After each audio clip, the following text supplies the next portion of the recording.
Hi, Kuro. So I was mainly wanted to talk to you about Team Liquid on the group stage. You guys came into the tournament. You had just won the Super Major, and you had a big boot camp over the downtime. What were you guys feeling when the first day, when you in the player hotel, in those first games? Give me an insight into your mindset as a team. When we arrived here, I felt excited. Even my nerves, a little bit nervous. Right. Like, oh, it's real. It's starting again. So that's how I felt. And it settled. Yeah. So that first day, it definitely seemed like you guys had an idea of how you wanted to play, but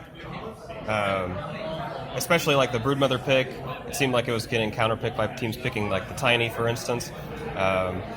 Do you think that as you went on, you guys sort of adapted to those picks and were able to pick around that counterpick? Because teams kept picking Tiny against your Broodmother all game, all series, but you guys had more success as the tournament went on against that. In fact, Tiny hasn't won at all against us. Oh, really? Okay. Yeah. Our Broodmother has won against Tiny every single time. I think we played against 6 or 7 Tiny games, regardless of Broodmother. Yeah. We beat it anyway. So. Yeah. Just don't think it's a very good hero, huh? It is a good hero for sure. There's some coincidence to it that we just kept playing against it. But yeah. As a matter of fact, we were just a bit surprised that a lot of teams were just taking our strategies. That's what happened. Yeah. This is what happens when you're the favorites. You have to deal with it. And right. Actually, most of the teams we played against, they were very it was shocking. We played against Iojaro, for example. Right. That was a strategy we invented in the bootcamp. Played against a few teams, and obviously they just took it themselves. Right. And then they played in the official game against us, and we were like, wow. So you scrimmed against them, Iojaro, and then it ended up in your competitive games. Yeah. In the officials. It was against us. That's smart, Yeah. They don't show it to us in the practice games, then they pull it off. Right. And then we were a bit surprised, so I should have been more careful about that. Yeah. But it's unpredictable for me, to be honest. Yeah. And, as the group stage went on and on, we just adapted. We just accepted the fact that teams are willing to play every strategy there is at this point. Of course, yeah. It's one of the reasons why it's such a close group, for both groups. It's never been so close ever. Right. People are just adapting much faster than ever before and more willing to play these unique heroes. Yeah, that's pretty much it. So you think that coaches are influencing that? Because in years past, that's definitely not the case. It seems like teams stuck to their strategies for much longer, whether they were successful or not. But do you think coaches analyzing the top teams, giving their teams ideas of what to play, do you think that's influencing how the metagame's evolving in this tournament? Yeah, that's a smart statement, because I've been thinking why that is the case, and I've come to a similar conclusion that I think because of coaches, teams are just more willing to be more open-minded. There's an objective person, an objective-minded person about the game. Because when you're part of the team and you're playing, there's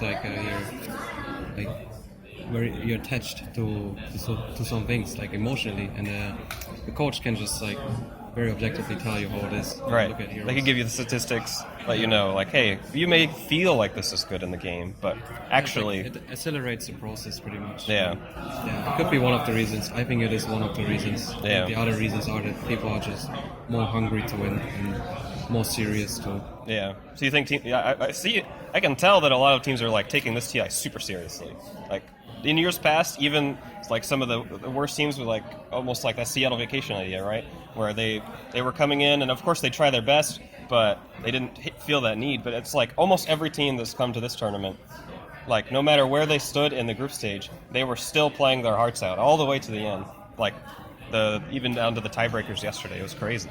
Yeah, definitely. The competition is just growing every year. Yeah.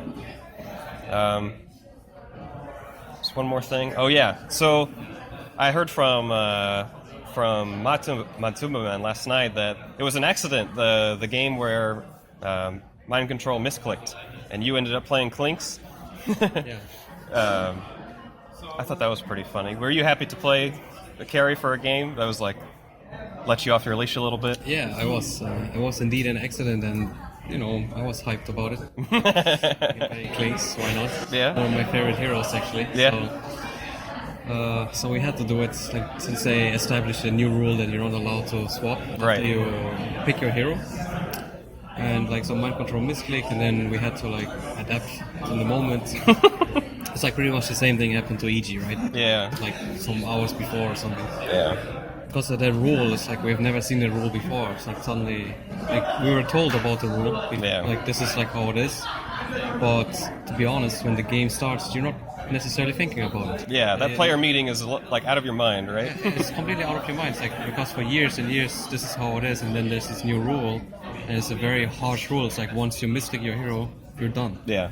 No second switching chance, seats, no nothing. and then it's we did it, and then it's oops, oh yeah, right, this is how it is. Yep. And I think now everyone adapted. They actually patched it even that if you click the hero, it's gonna confirm if you really want to pick the hero. Oh, nice. Yeah, so that they don't want that mistake again. That's funny. Nobody wants that. And yeah, but it worked out well for you guys in the end. yeah, I played Clinks. It was fun. Yeah. I liked it, and I can do it again.